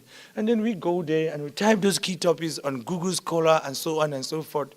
It takes us 2.5 days to read 3 papers, or even one of them. And so you read just to pick out, oh, this paper had this microbe. You go and read that, other one that. If you take your time and put these papers there and ask ChatGPT, give me summaries of these papers. 3 seconds. Chop, chop, chop, chop, chop, chop, chop. That's easy. You pick those papers, you know, okay, what is it saying? You have the information. How can you use it? You tell him, I want the most important points about this. Chap, chap, chap, 2 seconds. You know, you tend to take a cup by, you see it's done. You say, hey, wait, hang on, don't finish. Why are you getting there? I need the answers much later so that I can drink a cup of coffee. It's there. Then. So the key question is, it guides you, it gives you those information. And then from there, you can go down and say, okay, you ask it, even give me references. You can do that. Yeah, you tell it, give me references. It will give you the articles where you brought them from. And then you check on the internet, does it exist? Right? You take the key points that it has listed for you, you verify them on the system if it does exist. If it does exist, then you can take that and you look at the summary, what it gives you, and then you build your story. It's about building a story. When we're doing research, before we go there, it's all there, data processing. And now when you go in to do research, and unfortunately, Prof. Leon is not here, but he always likes to ask that question when we are in our research meeting. He will ask you, how did you come about with your data size, the population you're going to use? And then you have to tell them, I use this software to ask it R-square or whatever to bring me the population. What do you think it does? It's modeling, it's simulation. That's what it does. And then when you come here and I say, oh, I use this software to put it in statistical data, and then I said my population is about this, and then it gave me something that will be statistically valid. Now, that's artificial intelligence we're using. So the key question is, how are we using? Do we know how to use it? We use it every day, every time. Some of us, you go on the Google search, Google Scholar, and you're looking for articles. The more you use it, the more the machine understands that these are the kind of articles. And there are times where you start referencing, you start citing them, asking you, this article, are you interested in looking at what has just been published? And X, Y, Z. People can even track them. There are all settings and so on, and it learns already that this is what it is. So I can tell you, AI is here to stay. And if we learn how to do them responsibly, work with them responsibly, we are going to complement and make ourselves better students. If we don't, the others will leave us behind. Thank you.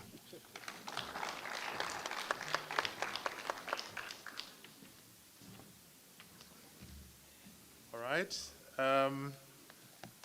Thank you, Prof. Wan, for your insights. Again, also stressing responsible use of the technology. And I think, I know he gave us examples of AI outside of research, but I think the main focus for us is on the text generating type of AI tools. I know there are multiple ways in which AI is being used, which are good, but I think for us it's about generating the text, just to emphasize that. Now, all three speakers have certain things in common. One of them here is responsible use of the tool, text generating AI tool. Another one is around the fact that it is here to stay, and I think there's no dispute about that, looking at the way things are going. And finally, the need for us to look at AI as something that is going to help us, and to understand it better is always a good thing. Now, I'm going to open the floor at this point for us to ask the speakers some questions, and for them also to have certain debates. You see, the problem now is that there aren't not much difference between them. There aren't much difference between the speakers at all. So I can't even have them contradicting each other or to sort of, raise certain issues.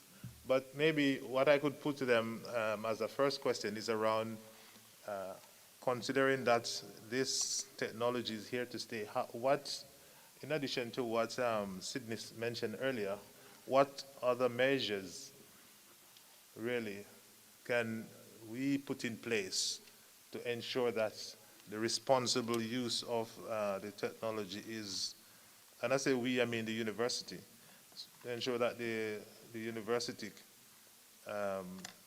can have confidence and comfort in the sort of a research that is being generated by our students and our researchers. What is it that we need to do for us to ensure that that responsible use is managed or is monitored and so on and so forth? That's my opening questions for you. Maybe we could start off with that, and then we also get some questions from our audience as well. Okay, I think I would like to kick off with the... Let's use this one, Mike.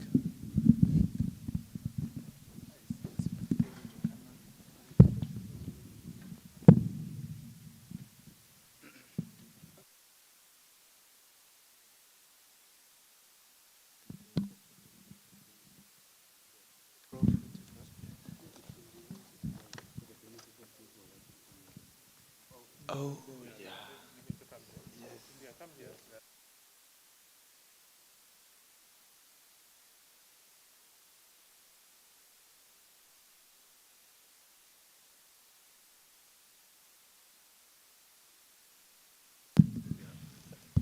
Yeah.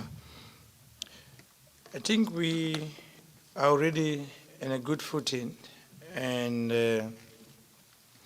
by doing what we are already doing today, the fact that we are here and we have a good number of students here shows that the university is already taking a good step towards informing our students on the importance of these tools and how to use it and the training. So for me, the most important thing right now is the training we have to give our students. We have to sensitize them and how to use it, because if you don't use it, it really can destroy a student's career. And we had our speaker saying, once you can build a 40 years career and be very high up there, and one mistake, you are down out of it, out of science, and you don't even have a position. So if we can teach our students how to use this, and they would be better placed. I think that was the first guideline for me.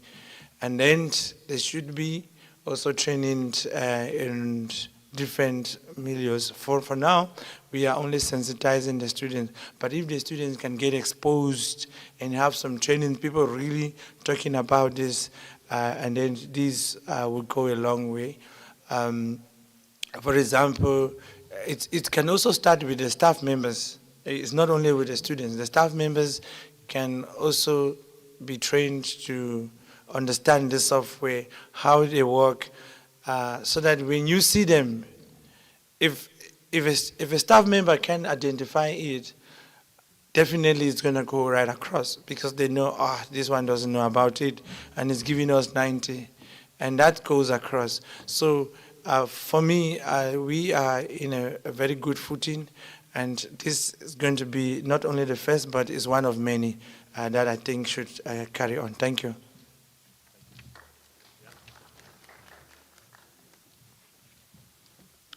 Thank you very much. For me, I think thinking of what some universities have started doing, they started by having workshops with staff, so that staff should know how to handle and even to assess whatever comes to them, which has, or which they think has been generated through these artificial, intelligence tools. So I will suggest that let us have workshops where, the staff know what to do, what to expect, and since we have started like this, where students know and they have been made aware of the use of AI, then it will be much, much easier. Thank you.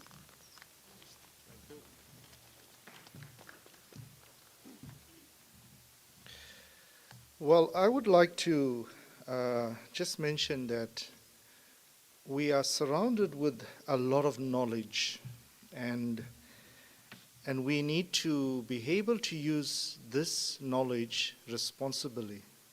AI is, like I said earlier, is a complementer, and using AI effectively can enhance more production and take us to higher levels. Learning is not just the lecturer teaching the student, but it's also a two-way process, because students also have knowledge. They are exposed to certain things. And students must ensure that they take responsibility also to enhance their learning, especially when it comes to the areas of artificial intelligence. Not to become one that would say, I am better than my lecturer, but rather to use these tools effectively and responsibly, so that at the end of the day, knowledge can be generated effectively and produced in such a manner that it benefits all persons concerned.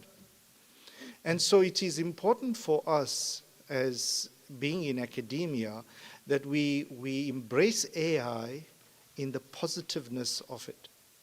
Like I alluded earlier, it can be abused, and we as the users of AI need to be responsible in how we utilize it. We can use it to bring destruction, and like, for example, the deep fakes. Like our previous, or our main speaker shown us King Charles playing the guitar like Prince, for example. And we can use the technology to create harm and pain, and also disrupts people's reputation. So we need to be responsible.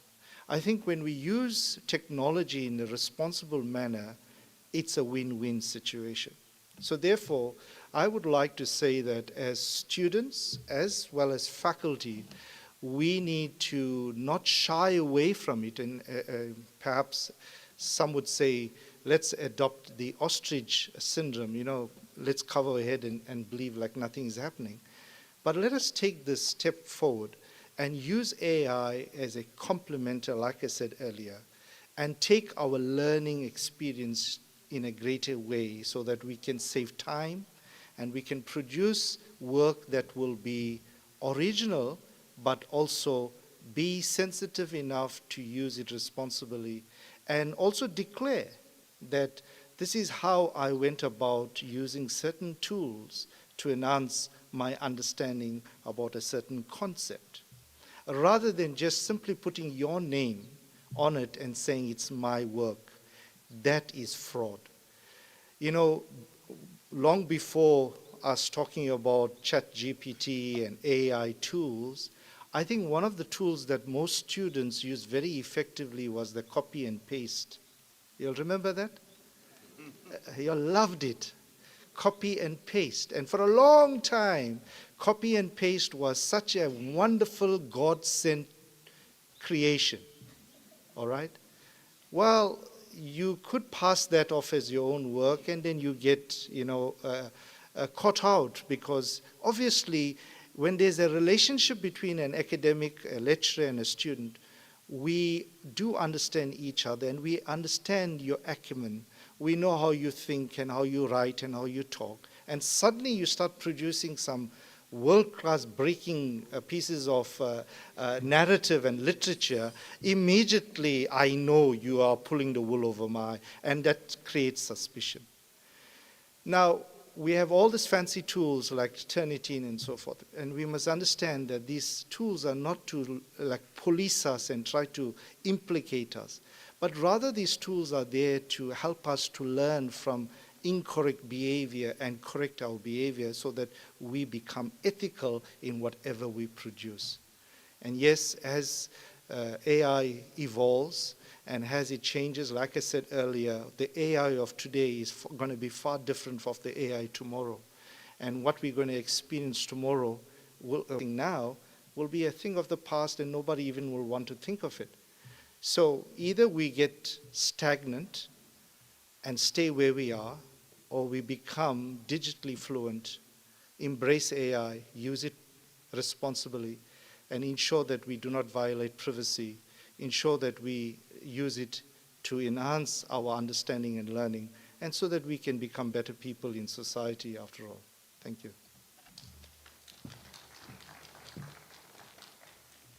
All right. Thank you very much, panelists. Emphasizing education as an important measure to ensure academic integrity or academic honesty as we go into this world of artificial intelligence, text-generating tool, and their use in academic research.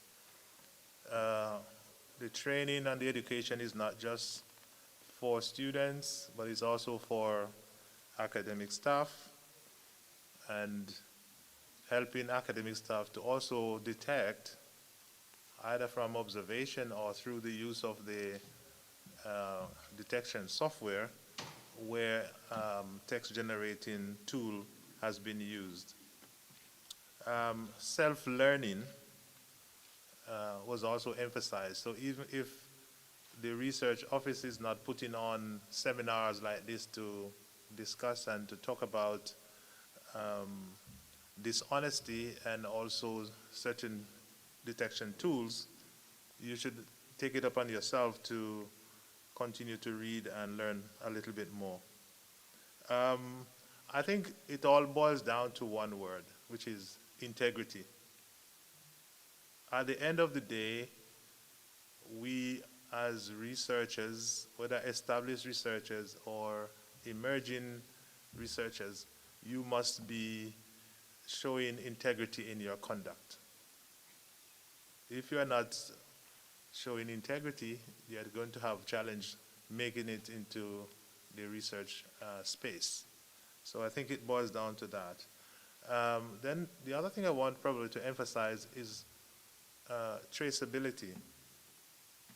The main concern about AI text generating tool is, even if you cite it, is that unlike you would say Prof. Kutami, which you can then go and find that source somewhere. With the AI tool, you can't go back to find that particular set of content that you've generated. So it's very difficult to trace back to the source in your work when you cite it. So that is where the responsible use of the technology is very important. Text generating tool is there to help, but you also have to know the limitations of it in relation to the expectation of research work. Let me pause at this point. Any questions for the panelists? Comments? Yes, go ahead. I see two. Just come a little bit. Okay, maybe say it from where you are. And I would be very happy if you can come up here. I know I asked you the first time, but you didn't move. But if you can come this time, both of you, yes? Because we are doing the videoing of this thing for the internet.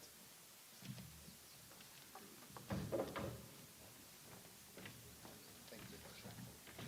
Prof, would you want to go first? Prof says, oh, okay. In my culture, you let the elder go first. Thank you to the position taken by the professors. I also have a strong position that has been taken by Professor Fon. My question is this. From the presentation that Sydney gave us, the keynote speaker, he mentioned that some countries have decided to ban artificial intelligence. But from your position, you are saying artificial intelligence is here to stay. We just have to embrace it. What are the implications for those countries that have decided to ban artificial intelligence? So thank you. Did you get the question? Yeah. Hold on. Take another one.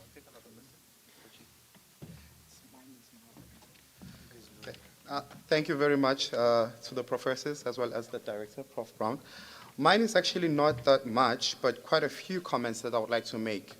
Firstly, if we look at the Bloom's taxonomy, it was revised in 2001. That is as far as it was actually being revised. The question is that one should have now is, in light of the new waves in AI, doesn't this then calls for another revision of the Bloom's taxonomy? Firstly, if you remember, in the last point, it's based on remember and understanding. Quite clearly, common sense has been applied by AI, which means that there is no way we can expect our students to actually remember or memorize certain information because technologies can actually do that for them. So shouldn't we then change our stance or call about the change in how we assess and also a change in our curriculum? Perhaps maybe that should be one of the things that one can also look into. Secondly, should it be a question of creating an awareness on being responsible on the use of AI, or should it be a question of how and what we are doing? Because as Prof has already indicated, it is here to stay. So it shouldn't be a question of whether should we be responsible or not, but the question of how we can be able to do it. And as it has been alluded earlier, seminars actually on how we can use this should be actually been done or be given to our academics. But one thing I can assure you is, I'm lecturing and I'm not too sure whether it's because I'm biased to AI because I'm in technology, but I can tell you, students are always ahead of us. How we adapt to our students is also a key. If our academics are behind or lagging behind, then the students will always be ahead of us. So the question of how we are being responsible should not only arise in the interest of students, but also in our academics. How academics are being trained to understand the work that is actually produced by students. And lastly, shouldn't we then build a framework that should guide us and guide our students, guide us, our academics? If we use AI tools, if we use ChatGPT, how are we using it and how they should be using it? Thank you. Yeah, let me come in on a couple of those points. I know, Font, you are very quick. You are willing to come back. I'm going to take you in a minute. I'm going to check on Sydney. Sydney, are you still with us? I would love for you to come through at this point to give a perspective on some of these comments that have been coming through, both from the panelists as well as from the speakers that have just spoken now. We have two of our professors commenting as well. Go ahead. Yes, I think it's an important question, but I first want to say this, that where ChatGTP was banned, it was not AI tools. ChatGTP is an AI tool. So we need to be clear that not all AI tools have been banned. It's mainly, or it's only ChatGTP, to my knowledge, that's been banned by universities like Oxford, Cambridge, and in Italy, as we have seen. It is an important point that our colleague made, that we should stay ahead, at least stay up to date with the developments that are happening in artificial intelligence. And yeah, I'm talking about all tools, as some of our speakers indicated and alluded to, that there are many tools. ChatGTP is but a tool. And in fact, there are even better tools out there that can assist with text generation and writing articles. But it's important that that academics stay ahead of the game to ensure that they are the ones taking the lead and teaching our young students or emerging researchers, so that it's more a leader approach, and that they are the ones that are assisting and guiding our young researchers. From an ethical perspective, if we look at ChatGTP and the development of LLMs and other similar models, it's never been so topical as it has been, as we've heard this morning.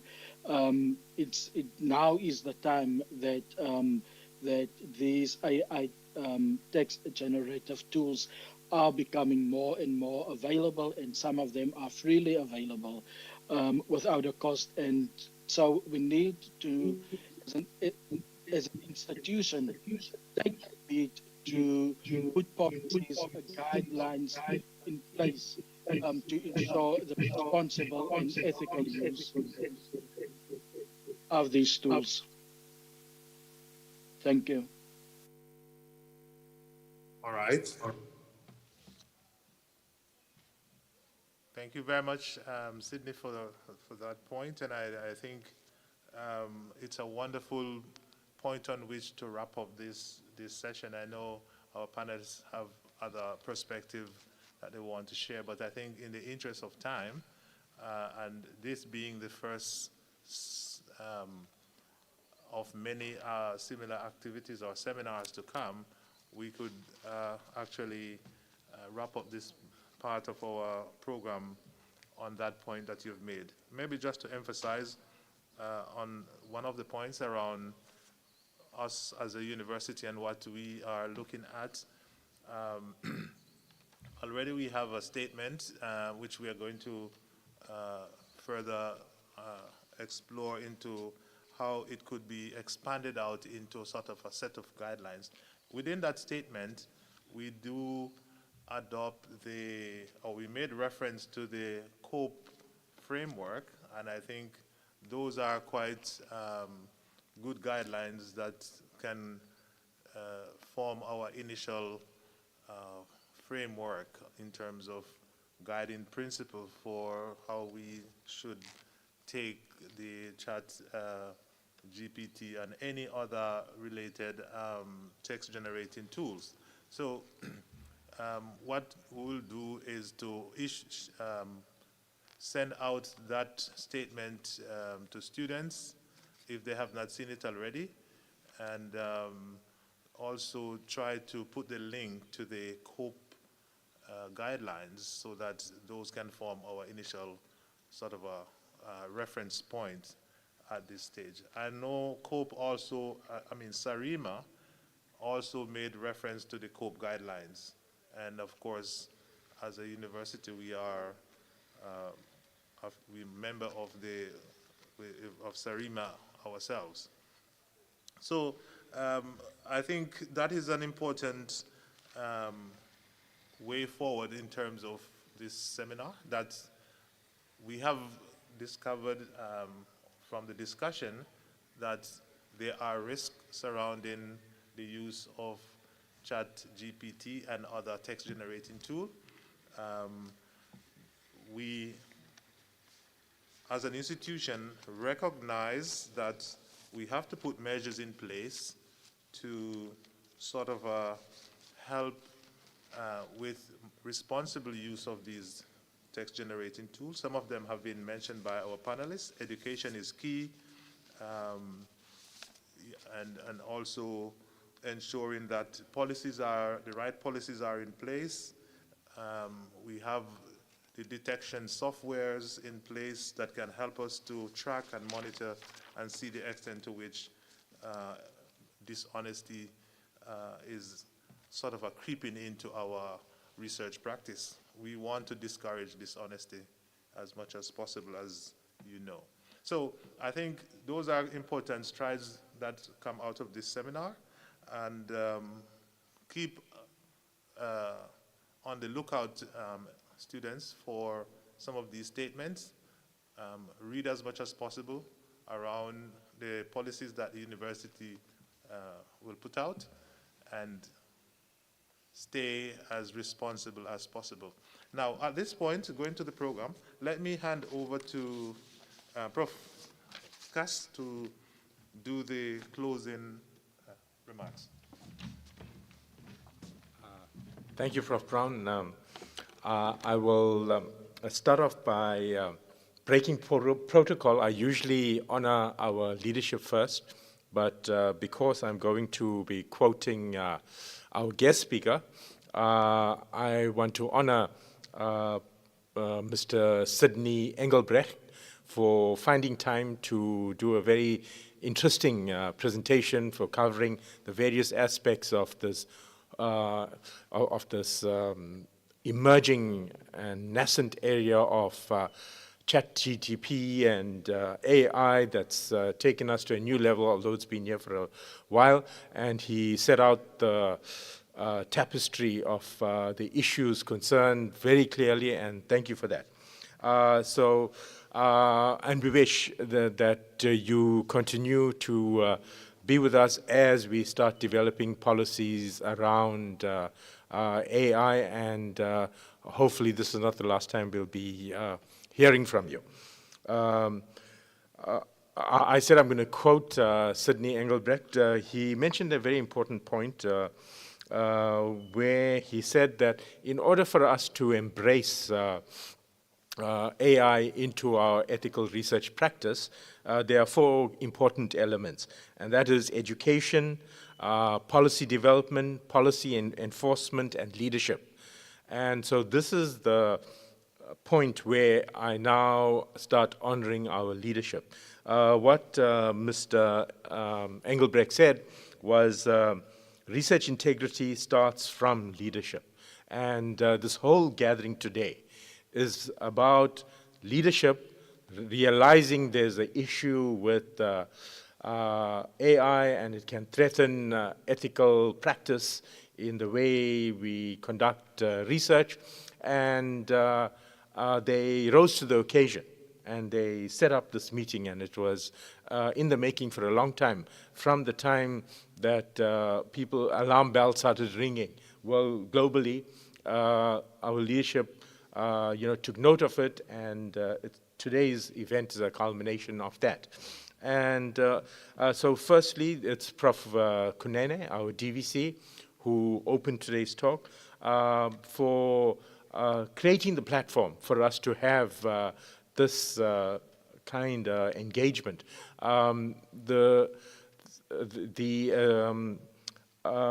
These events are frightfully complex and expensive, and by the DVC devoting finance, devoting resources in terms of person power, etc., is commendable. Then to Prof. Brown, the Director of Research, he's really a consummate intellectual and academic, and has put this whole thing together, kept this whole thing going by bringing interesting debates. Like one of the things that wasn't discussed here, which he laid out at the beginning, was by us using these tools, aren't we going to now reduce our ability to think creatively? Or won't it impair our analytical skills? And it reminded me of the time when I was at school. We used to do mental maths, and calculators were banned. And now when I tell my students, divide 1,000 by 10, and they'll go to the calculators. You know, and so Prof. Brown raised a very important point. Is it going to impair creativity and originality in our thinking and so on? And so these are the, of course, as human beings, we are so complex. We have consciousness. Like Sydney mentioned that ChatGPT was banned from being cited on some of these important publishers' houses on their papers, and that's for a simple reason that they don't have consciousness. They cannot think. They cannot reflect. They do not have biases. They do not have self-reflection capacities and so on. And so they are not humans. And so now by us using these technologies, are we going to impair those capacities, or how do we still preserve it? And that's another thing that we need to think about. And so thank you, Prof. Brown, for raising these intellectual issues that are very critical to the development of human beings and of society. Then the support team. Firstly, Sianda Ngele, our manager, the research manager, and his assistants, Lucas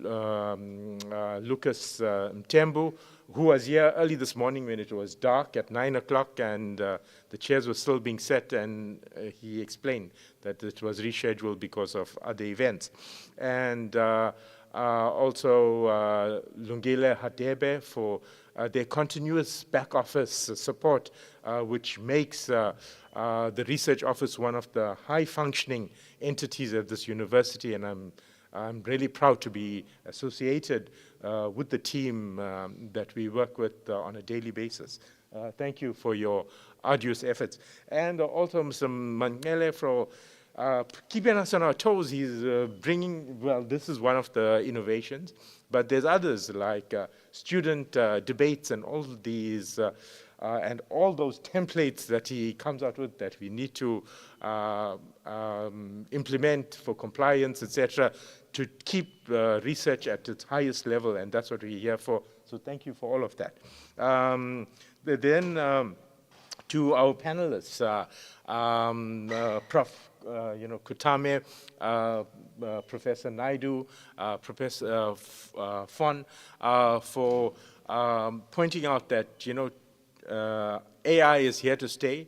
We either embrace it or we perish, and there are risks, but it is up to us how we ensure integrity, and that was a very strong, powerful message. Also the message of education, of workshops that Prof. Kutame spoke about, of Prof. Naidu of saying, don't fear this, but make sure that our practice is always ethical. Prof. Fon for saying that that this is a tool that can open new possibilities for us, and let's work with it, and let's find ways of embracing it in terms of our research practice, and it can only advance us. So thank you, for those messages.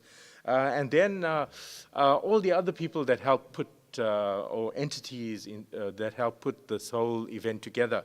So I will start off with CMD, Precious Shamase, who was here with the leadership team. And then I don't know that I will say the big guy and the small guy with the chair bear for all the media support and for taking all those lovely pictures. Then ICT, Simiso Magubane, always, I've known him for years here, he's always been this fast, efficient guy, always troubleshooting quickly, and so things run smoothly. And you saw when the sound was echoing, he came up to say, well, this is the problem, this is why it's happening, and so let's sort that problem out. And so thank you for that. And that brings me to the sound people for you know, their service. And then the contribution from the floor, that there were very interesting questions being asked. From the first one that said, wouldn't chat GDP demand to be acknowledged? And that was the interesting one.